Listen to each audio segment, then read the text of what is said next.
It was late 2017 when Netflix recommended a movie called Gerald's Game to me. I recognized the name being a big fan of Stephen King, but had never read the book because honestly, who the hell has? I hit play on Gerald's Game expecting another one of the dozens of mediocre Stephen King's adaptations, and what I got was a surprisingly effective and what caught my attention the most at the time, emotional horror movie with an incredible performance by Carla Gugino. It was hands down the best adaptation of a Stephen King's novel since The Shining. Then I looked up the director and it was this Mike Flanagan guy, and I had even watched one of his previous efforts and didn't even know. Fast forward to 2018 and Netflix shows me a trailer of their adaptation of The Haunting of Hill House. And I can't say I was really excited because last time someone tried to do this, it didn't turn out so good. I'm sorry. Oh my god, what's happening? Then I looked it up and it was written by the same Flanagan guy, so I decided to give it a chance. And boy am I glad I did it. The adaptation of The Haunting of Hill House is very loosely based on the book of the same name and follows the surviving members of the Crane family that have to come together when the youngest one commits suicide in the house they lived in when they were kids. The series then goes on to tell us a fantastic and emotional story of how each sibling perceived the supernatural events of their childhood home and how it molded them into who they are as adults in a non-linear narrative that cuts from present time to their time in the house as kids. Mr. Flanagan once more manages to reach this perfect blend of horror and drama that made Gerald's Game so remarkable to me. And when I say drama, I mean heartstring tugging drama, little child crying while hugging their teddy bear drama. And what's best, he never seems to cross the line into cheesy, and that's big. The Haunting of Hill House gives us a tale of family, the good things and the bad things, and it does so by showing us flawed characters on a journey of understanding who they are and what made them that way. It's a story about the sacrifices our parents make for us, many of which we don't even understand as kids, and it is a story of how what happens to us, good or bad, turns us in what we will eventually become later in life. And I bet that if you read this description alone, you would never guess I was talking about a horror story, let alone a classic haunted house ghost story. And this is what mainly sets Mr. Flanagan aside from so many other horror directors. He takes this stuff seriously. He loves classic ghost stories, and horror is the genre in which he chooses to tell his stories, but ironically enough, the horror itself is secondary in most of his material. He actually produces great dramas wrapped in equally great horror packages. And the result is something I really don't think I have ever seen before. The Haunting of Hill House was a pleasant surprise to me and one of the best things on television in 2018 that consolidated Mike Flanagan as a great horror writer-director that manages to cater for casual audiences and horror fans alike. Shortly after the premiere of Hill House, news came that Netflix had renewed the series for a second season that would be based on The Turn of the Screw by Henry James and would be called The Haunting of Bly Manor. Now, after the impression Hill House left on me, you would think I'd be flipping out with the news. But you see, my kids, I have come to learn the hard way you shouldn't expect much out of sequels these days. Anything coming out after the first installment and not sucking is something so rare that I just keep my expectations the lowest I possibly can. And then along came The Haunting of Bly Manor, and it inevitably posed the question, does it measure up? In The Haunting of Bly Manor, we follow Dani, an American girl who goes to England running away from ghosts from her past. There, she finds a job as an au pair in Bly Manor, taking care of Flora and Miles, Mr. Henry Wingrave's niece and nephew, who lost their parents in a tragic accident years back. Upon her arrival at the house, the other employees Owen, Hannah, and Jamie tell Dani about how the previous au pair committed suicide in the premises of the mansion after being left behind by the terrible Peter Quint. We then go on to see how each ghost came to be while Dani tries to find herself and protect the children from whatever lies in Bly Manor. And right here, we have a pretty big difference between Bly Manor and Hill House.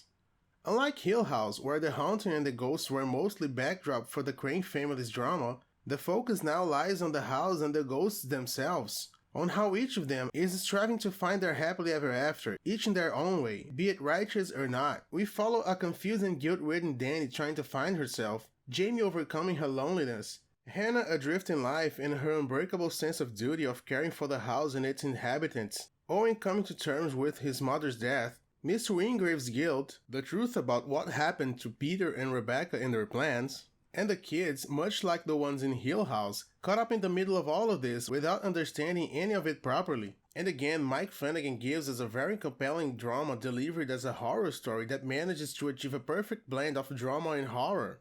Once again, we have good characters with just the right amount of backstory for us to understand them and get invested in their struggles, played by some fine and very efficient actors.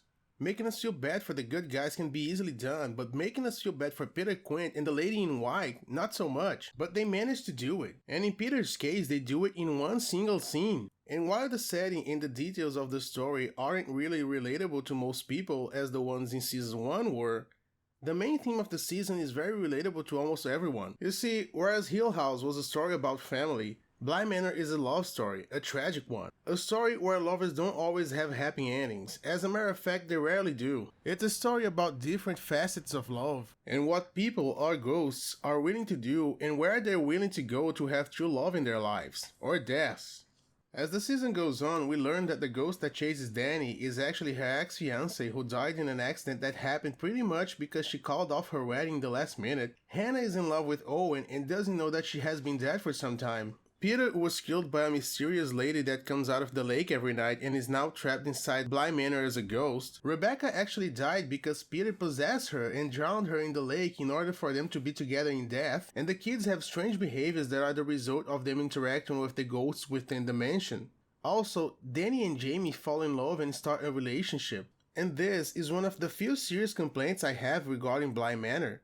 Even with characters we didn't get to spend much time with, the writers make their stories feel real, and the series makes us feel for them. But the story of Danny and Jamie felt kind of rushed sometimes and sidelined in others. Which is pretty ironic because Danny is supposed to be the main character in this season. Almost the entire character of Jamie is developed in a single scene of exposition that felt tacked in the middle of the season because they didn't have time to do it otherwise.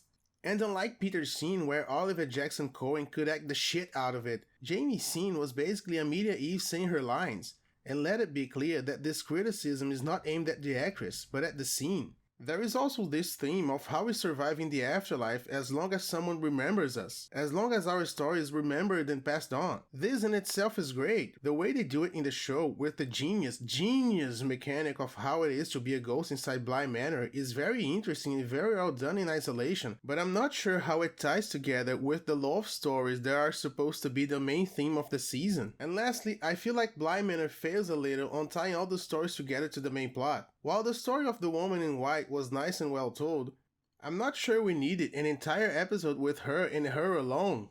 It broke the pace of the story and gave us a lot of information we didn't really need to understand her ghost. Also in the same category is Mr. Wingrave. While his story was relevant to the plot, his actual role on the events was almost none, even though his part was nice too. So, does Bly Manor measure up to Hill House?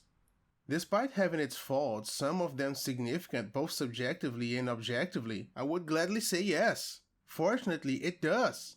In an age where almost no sequel is made with creative reasons behind it, The Haunting of Bly Manor manages to capture the spirit and the feel of Hill House and transpose it into a completely different story, succeeding where the first one did and failing in a few places where the other one didn't. Hill House is still the superior one by far to me, mostly for subjective reasons, but I can say it with as much joy as relief. The Haunting of Bly Manor is a sequel done right, and even though it doesn't reach the level of its predecessor, The Haunting of Bly Manor is still perfectly splendid.